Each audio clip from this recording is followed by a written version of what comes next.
देखिए खेसारी भैया आज अपने घर पे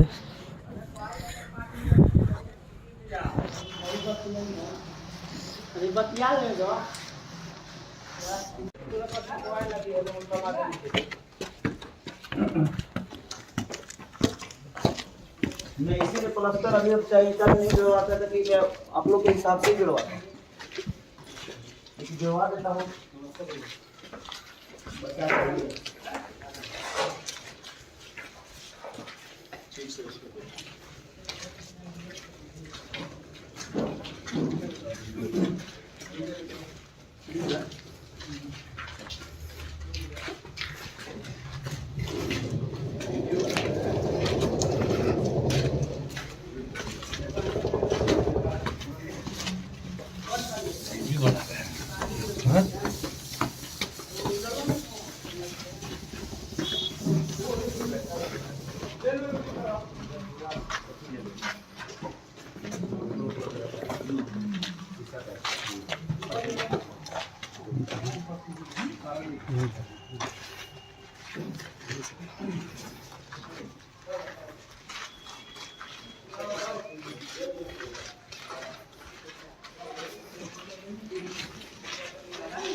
भैया अभी पैकअप करके आए हैं वहाँ से, लखनऊ से। उसके बाद घर पे आए हैं।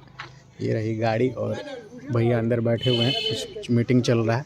और ये घर का भी अपना मतलब देख ओखने के लिए कितना काम प्रोग्रेस पे गया हुआ है, उसके लिए भी आए हुए हैं भैया। और ये कुछ उनके कुछ करीबी लोग इधर हैं और भैया का एक मीटिंग चल रहा है घर के ही लेके। तो वो अभी बिजी हैं। आप लोगों को इसी वीडियो में देखने के लिए मिलेगा भैया को निरीक्षण करते हुए घर का। और थोड़ी देर के बाद मिलते हैं।